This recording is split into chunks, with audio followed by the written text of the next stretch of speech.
Hello, hello, hello, and welcome to my channel, Single with No Kids, or SWNK for short. My name is Renita, and today, if you clicked on this video, I am going to be talking about the F word. The F word, words that begin with the letter F in my series of Doing Relationships All Wrong, or D.R.A.W, as I like to call it. I like acronyms. So, Doing Relationships All Wrong, I'm calling it D.R.A.W, where I have drawn the conclusion that I've been doing relationships all wrong. So, I'm going to go ahead and get into it, starting with the letter F. And if you clicked on this video today, click on the other videos because I'm going from the letter A to Z with the discovery that I've been doing relationships all wrong. And today I'm talking about the letter F. So a few words that I think about with the letter F, and feel free to message me and let me know some other F words that I might have forgotten to mention. First word I thought about was forgiveness. Forgiveness, as they say, is not for you, it is for the other person, right? But also, forgiveness is for you, especially if you've ever dealt with narcissistic, toxic people, environments, and situations. Forgiveness is for you also, but it's also for other people, because if you don't forgive, even the Bible says, if you don't forgive, then how will I forgive you, says the Father, right? However, forgiveness is a journey in some situations, depending on the severity of what has been done to you in your relationship or with your family or with your friendship, platonic or whatever. Depending on what has taken place, it might be hard to forgive those people that did something to you. And it might be also hard for you to forgive yourself for allowing things to happen. And that is where I found myself in the level of forgiveness, or with forgiveness. Is it's cool, they got away with it, I allowed some things, I accept that I allowed some things. I'm taking ownership and accountability in my part in the situation. But forgiving myself has been the hardest part.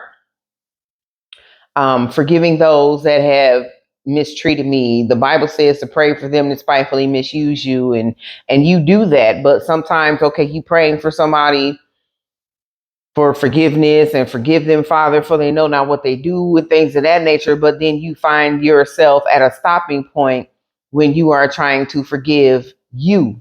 I know that's been me, having the hardest time forgiving myself for allowing things to happen, when deep down inside, the way my spirit is set up, and my gut and my intuition and all of those things that I knew were giving me signals and telling me, hey, this isn't right, I ignored them all because I'm still trying to be the bigger person for whatever reason. And I guess trying to control the situation, or just trying to, as I was raised, treat people better than they have treated me.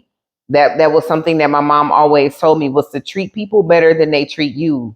And I realized that that hasn't served me very much, especially these days and these times. You also have to use discernment when you're trying to treat people better than they treat you, because petty is on the rise. People being petty is on the rise more so than ever before. If you haven't encountered it, then you soon will. But people being petty is on the rise. And sometimes it's hard to forgive people, especially when you know that they've done things deliberately, intentionally, and on purpose. It's hard to forgive some of those actions, especially within yourself, because me trying to be the bigger person, being nonchalant, which is another word in the later of the letters, being nonchalant, letting things slide and things of that nature, it hasn't served me. So being the bigger person and treating people better than they have treated me is something that I'm dealing with right now, with learning to forgive myself and accept the fact that I should not have, or knowing that I need to be able to discern certain situations with dealing with certain people and almost everybody. So that way I don't have to have hang-ups about forgiveness, even if it is for myself. So the next word was forgetting. I know there is a book called Forgiving What You Can't Forget. Um, and I almost have a memory like the elephant. I can remember things, but also with me remembering things or being able to forget things, there's a certain level of trauma that I myself and some of you and all of us have experienced where the details are kind of sketchy. We don't remember exactly what happened. We don't remember what we had on. We don't remember what time of day it was, but we remember that something happened. And this happened to me not too long ago. I couldn't remember how I got to a certain place in a situation, but I remember that the situation happened. So I've forgotten most of the details about the situation, but I've not ever been able to forget the situation. And then with forgetting, also, you try to forget the offenses, you try to forget, that somebody's done you wrong, you try to forget that it happened, you just try to forget so that you can move on in some situations. But again, depending on the level of trauma that's associated with the remembrance of the situation, it's hard to forget some things. And then, even not forgetting things, we suppress them more than we forget them. But if you don't forgive yourself and those people, all the suppression in the world is not going to keep it from replaying in your mind. And that's what makes it so hard to forget. I think they call it ruminants now, where you're always remembering, reminding yourself. Your subconscious tells you things and reinforces things about how you felt about the situation. Forgetting is a huge deal. And me, myself, right now is learning really how to forgive myself in the situations with the things that I allowed to happen that I knew better, that my spirit told me that I shouldn't be, and this wasn't right, and stuff like that. Like it's a big deal, right? With forgetting and forgiveness. And the fakeness. The fakeness, I guess I don't know what all to say about the fakeness, is because, well, I can say that if you dealt with a narcissist, toxic person, environment, people, and situations, there is a level of fakeness. Um, when you're dealing with those people in those situations, and they always say when people are dating and when you're meeting people, you always send your representative. Well, the narcissist or the toxic person is always a representative of themselves, not really the person that they are pretending to be. But when they're pretending to not be the person that they really are, they're really just being fake. And I dealt with a narcissistic, toxic environment, place, and situation with somebody, and they would call me fake. And I guess at the time that you could say that I was being fake, because I wasn't really aware of the backhanded comments and the things that were taking place behind my back, the playing in my face, the deception, the betrayal. I wasn't really aware to it. So me, just in my level of toxicity, even, I'll just go ahead and say I've been a little toxic because I've been too nice in some situations, because I've always been nice in situations because I always want somebody to be nice to me. That's where that comes from. And again, it hasn't really served me. So I guess we won't be doing that anymore, also, right? But with the person telling me that I was being fake, well, I guess maybe that I was, because I wasn't really trying to process the fact that I know and I feel that you're really doing me a certain type of way, and I'm just going to dismiss the way that I feel about it, and be the bigger person, and this really can't be happening to me. So I guess I was delusional in a way, when it was really right in my face the whole time that this was some bull. But I was really just trying to, I thought I was a big girl at the time, and I thought that I was okay and that I could handle the situation. But then the more that they laid it on, the more that they put it on, the more that they was playing, the more interaction that I had with this person, the more intense that it got. And I'm grateful and I thank God that it didn't come to something being more physical. Um, and that's how you know that God snatches you out of the enemy's hands, right? Because the longer you stick around in certain situations, the more violent they could become, especially when you're not paying attention to the signs, right? And they trying to send you a message and they trying to make sure that you get it and they trying to make sure that they hurt you. Sometimes those things can end up being physical. So I'm grateful that I got out of that situation before it was to get physical. And I even said to this person, I was like, if I stay here too much longer, things aren't going to go very well, because either I'm gonna want to get physical and I'm gonna want to smack the taste out of your mouth, but I'm really not about that life.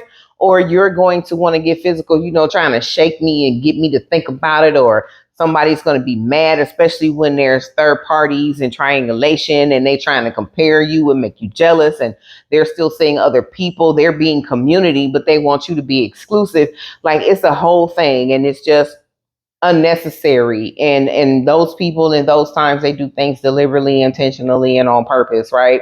So if you just don't want to be bothered, if you just don't want me around, then just don't be bothered and don't be around. Like, that sounds like the easiest thing in the world, right? But not to people that are pretending and being fake. So okay, my other word was that I thought about was fulfillment. And for a long time, I thought being fulfilled in a relationship was the physical part of it, even though there are other aspects of a relationship. Don't get me wrong, just being physical with somebody is not enough, especially when you want more, especially when you desire more, need more, deserve more, know your worth, and all that other stuff, and you're valuable. Fulfillment is not to be in the least. Fulfillment should not be the bare minimum, which in most cases is physical, which usually is just sex. Excuse me, right? So I've had a level of fulfillment in some situations, the toxic environment, situations with narcissistic people or whatever. I've had a level of fulfillment, but it hasn't been totally satisfying.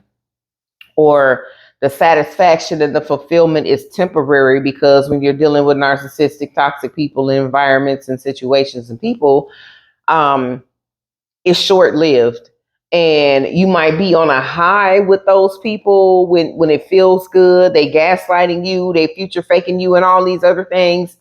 But then when it goes bad, it really goes bad, and you crash, and there's no more fulfillment. They might be fulfilling you at the time, making you feel good when they want sex from you, or when they want favors from you, or when they're asking for money from you. Things that make them feel good about themselves that they know that they can get from you. You feel a sense of fulfillment because it's like, okay, they with me today. They rocking with me today. Like, we own today. Like, this is what I was waiting for. And then they absolutely have the tendency to deliberately, intentionally, and on purpose punch you in the gut. And it's not what you need it to be, not what you want it to be, not what you deserve. So, and the fulfillment part goes along with the level of expectation, but it's short lived. Um, and to be temporarily satisfied, especially if you know that you want a relationship, you need a relationship, you desire a relationship, because even the Bible, it says that it's better for you to marry than to burn. Um, and you don't have to be out here like that. And that's what gets some of us in trouble, because we're not out here like that. So when we do get with somebody, like, they become all that we need, all that we want, all that we're around, but then that's not also good either. So the level of fulfillment could be temporary, but you want to make sure that you're being satisfied through and through, when you're dealing with these people, because once you start having demands and expectations, and you're trying to hold them accountable, and have them meet the standards, like, that they can, but they're just unwilling to do so, well, then it's not up to you to keep trying to stick around and see if they're going to do it. Excuse me, my timer went off from my dinner, but I'm gonna keep going. So fakeness, fulfillment. I could talk about food a little bit, because I am a foodie. Um, I do like to eat food. I like to go out. I like to be wined and dined. I like fork and knife dinners. I like to be taken out places, because I also cook. And now that I'm out here in the dating world or whatever, I don't even like to tell men that I cook, because one of the first things they're gonna ask you is, when you cooking dinner, and when can I get a plate, And when you go make X, Y, and Z, and it's just like, no, I'm not doing that. I'm not playing house with you. You don't need to know my level of skills in the kitchen unless we're doing it together and unless you buy the groceries. You don't need to know my level of skills in the kitchen. Just know that I can cook, because what I've learned here recently these days, I miss a lot of women that get a lot of things that they want and half of them don't cook. Majority of them don't cook. So I found out that I've been doing too much with food. I cook, I make meals, I meal prep, I pack my lunch, I eat leftovers. I love it. You know, and I spend most of my time at the grocery store and most of my money because I'm always trying to make sure that I have food to eat. Because especially where I'm at, going out to eat is not only expensive, but it's also a gamble. It's a chance that you take everywhere that you go, if you're going to have good service, if you're going to have good food, if it's going to be a good environment. And I know a lot of people be like, well, you can go to a hole in the wall and you can get some of the best meals or whatever. And I'm just like, yeah, I'm not really with the hole in the walls. I like cleanliness. I like to know that people wear hair nets. I like to know that people do not wear their aprons outside when they're on their smoke break. Like, that makes a huge difference to me. It's just because I used to work in the food service industry. Like, I've catered, I've bartended, I've done a lot of things in the kitchen, and I'm very OCD when it comes to food service and food. And I'm a consumer, and I've worked on the other side, right? So I know how I like to be treated when I go to a restaurant. And I even been out with a couple of people that try to make me feel bad about how I am when I'm at a restaurant. And my whole thing when I'm at a restaurant is that I want to make the server feel comfortable. I want to engage the server. I want to talk to the server, because these are the people that are putting in my food order. I don't want to make them mad. I want to engage them. I want to ask them what's the special for today? What's the chef cooking? I want to know what have they had? What do they suggest? And can I get condiments, because I like condiments? So I want to make sure that I get everything that's going to accommodate me in my meal. I'm not trying to be funny. I'm not trying to make you mad. I'm not trying to press your buttons. I'm just trying to make sure that I have the best experience possible. And I hope that our engagement will show that. Like, and it helps to break the ice, instead of just like, you might as well go to a kiosk and push the buttons and order your food. But no, I have a person here and I want to engage them in conversation about my meal so I can have the best experience. That's how I feel about food and going out to restaurants. But I'm not doing it. I'm not doing it anymore. I'm not on strike or anything like that. I'm just trying to wait to the point to where somebody will actually appreciate the fact that they can get a home cooked meal from me. But in the meantime, I'm not playing house with nobody, and I'm not cooking nobody no food if you're not paying. My meal prep service, you can talk to me about it. We can do it, and I'm real heavy, real big on vegetables. So that's the majority of my meal prep right there is vegetables. You can always get a salad. You can always dress that thing up. You can always do something with some salad. So that's where I'm at, especially it's summertime right now. So you don't need no hot, heavy foods all the time anyway. But what I'm not going to do is play house with you when it comes to food and meals. And don't be mad because we need to be going out on a regular basis, because I like to be taken out. I'm not trying to sit in the house all the time. I can do that by myself. And I can also prepare my own meals, but it would be nice to know that you would like to go somewhere with me that we can enjoy and have a meal. So that's how I feel about food. That's that F word right there. Um, and I will say, so my other F word that I have is frustration. There has been a level of frustration in the dating world, on the dating scene, in my relationships, frustration with even family members, platonic relationships, male, female friendships. It's just been really frustrating. And I like to use the word challenging as well, because nowadays it seems like everybody has their guard up. Everybody's, on alert. Everybody's, matching energy, watching energy, checking your frequency and checking your vibration and all of this stuff. And I'm not mad at that, but at the same time, sometimes you could just be reading some people wrong, and it's so frustrating. But I also understand with being frustrating and being picky about the people that you allow in your circle is because things happen to people when you make friends with them, when you become associates with people, when you become friends with folks. Y'all have seen the headlines, some of the stories. It's really frustrating and it's challenging, but please know that everybody is not your competition. Everybody is not trying to take your spot. Everybody is not out to get you. And this is what I have to tell myself. Everybody is not out to get me, because you know why? We all have our own individual light, and we all shine in our own special way.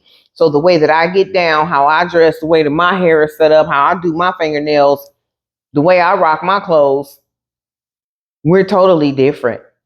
And there is nothing that I want from you that I can't get for myself. And to be honest, the way that my God is set up, I got enough of my own stuff. So there's nothing that I need to be trying to get from you, not even your man, trust me. And these days, these women wear their men like an accessory. They treat their men like it's their purse, and they clutching onto it, and they see you coming. And maybe it's just me. I don't know if you've experienced this, but sometimes women see you coming, or they see me coming, and they clutch on to their man, and they eyeballing me, and they checking me out. And I appreciate the compliment, boo, but I don't want him, because there's no telling what kind of drama you got going on in your life that I don't even want in mine. I'm cool over here. I'm so glad about having some peace. But that's what we need to learn as women. Like, we need to get over ourselves and just realize that everybody is not out to get you. If you're using your discernment and your judgment, your intuition, and going by your gut, you've got to know that everybody is not out to get you. And I am not your competition. I compete with myself, and I have enough of myself to not be concerned about you and trying to get your stuff. The way that my God is set up, there is enough for all of us. And what he gave you, he probably gave me more. So we shouldn't even be like that. And it's so frustrating with trying to make friends and trying to be in relationships, and trying to date. It's frustrating, it's challenging, it's upsetting, it's like overwhelming. It's like, you know what, forget it. I'm going to just sit here and talk about it on this video to people that might be experiencing the same thing. And then my final word, so that's enough about frustration, but we not doing that no more, because it doesn't serve us, right? We are going to choose happy, right? So I got two more words. Faithfulness, or being faithful, or faithfulness is another word that I thought about, because a lot of times these days nobody wants to be faithful. They want their cake and they want to eat it too. They want to see what they can get away with and what you'll allow them to do. They want to play the field. They want to be community, but they want you to be exclusive. Like, it's just so much with faithfulness. But I thank God for his faithfulness, because even when I was messing up and allowing stuff, and being done wrong and all these things, even when I had to do the research and the internal work, he has just been faithful in telling me and showing me and letting me know when I'm right, when I'm wrong, when I'm good, and things of that nature. So, and even the Bible says to not put your faith in man. So even if I did have a man or whatever, I'm not trusting and believing that you're going to do anything that you say, because nowadays people's word is no longer their bond. Remember when people used to say, my word is my bond? Yeah, don't nobody do that no more. Everybody gaslighting and future faking and trying to see what they can get away with. And nobody has a level of faithfulness unless it serves them. And the only thing that I'm looking to be served is me trying to be fulfilled with building relationships and having things going on with people. It could be beneficial to the both of us if somebody doesn't always want to think about themselves, right? So there's faithfulness. And then my last word that I'm going to talk about, because I smell my food and it's probably almost done and I do not want to ruin it. The last word that I can think about is fight. Fight, fighting, fought. Yeah, those are the three ways that you use that word. So as far as relationships go, and what I realize in doing relationships all wrong with the people that I've dealt with, the narcissistic ones, the toxic people, environments, and situations that I've encountered, and it crossed my mind the other day, or when I wrote this down, is that I have not ever really had anybody fight for me. Okay, I grew up in a single parent home. My mom raised me. My dad wasn't really around, like most of you, like most of us, like myself. My dad really wasn't around. So there's the first indication of nobody fighting for me, right? But don't get me wrong, it's okay. Well, it's not okay, but I actually understand it now. And when I think about it, nobody's ever really fought for me in a relationship. The only reason that somebody might have fought for me in a relationship is because they might have felt disrespected by somebody looking at me, or felt challenged because somebody took an interest in me, or felt a certain type of way because I had male friends that they didn't approve of for whatever reason. Oh, there went my light. So those are the only reasons that somebody ever probably really fought for me, is because they felt a certain type of way about the things that were coming at them pertaining to me, but actually fighting for me to keep me. Well, I had one boyfriend that really was actually trying to fight for me, but it's because he didn't want to be shown and proved wrong, because I knew that there was something going on, but he didn't want to have to admit it. So he fought to stay in the relationship because he wanted to prove me wrong. That's not right. Right. Um, so that happened, but actually fighting for me in a healthy way, in a mindful way, in a protective way, but again, only for themselves, because they felt like somebody was trying to move in on their territory. But like I said before, like I've said before, and what I know about myself is I'm a one egg in a basket type of person. Like if I'm dealing with you, I'm dealing with only you. Like I'm not really interested or entertaining other people. I don't care about what somebody else's conversation might be. If I'm dealing with you, I don't care what they talking about. It falls on deaf ears, and they just practicing and talking anyway. I'm not entertaining anybody else but the person that I'm dealing with. And another word for later is vetting. Like, I guess that's a part of vetting. I guess that's a part of dating them all. And I guess that's a part of the whole process that is challenging all within itself. But what we not going to do no more is not tolerate somebody that isn't willing to fight to actually be in a relationship with me, or actually want to put in the work to be in a relationship, or actually want to do what it takes to be in a relationship. Because I've always been told that I'm hard, I'm mean, I'm this and I'm that, and I'm not too hard. Some of these bras is just too easy, especially with me not having no kids. I'm single with no kids. Like, what do I look like actually accepting and allowing you to do things and get away with stuff, if everything that you're not doing, I can do it for myself? Sure, I would love for somebody to come over here and take my trash out. Sure, I would like to cook meals for somebody else that could enjoy it besides me. Sure, I would like to do things that I don't always have to do by myself, but that doesn't mean that I have to tolerate and pull up and put up with things that are unnecessary, when like it's really a true thing. Like I can really do bad all by myself. I don't need your company in order to try to make me feel like I'm less than a human being or less than a woman, because you don't want to do things for whatever reason. Like you can miss me with that. And again, that's not what we gonna do. So that's all I got for the F word. If I forgot anything, if you can think of any other F words that you would like to share, that that I could talk about, or anything, you can shoot me a message or whatever. I'm not gonna ask you to like, click, or subscribe, and share and all that other stuff. If you want to, you stay tuned and you'll come back. And I'll see you the next time that I talk about the next letter that comes after F. And I will encourage you to get busy living, because those people that have done things to you, that have mistreated you, mishandled you, done you wrong, played in your face and all that, they are getting busy living. They getting on with their life, and I just will encourage you to do the same. So get busy living. Think about that F word, and think about the next letter that's after F that I'm going to come back with next time I see you. So I thank you. Be encouraged. Get busy living. And what we not going to do no more is put up with those things that no longer serve us. So I'll see you next time, and choose happy.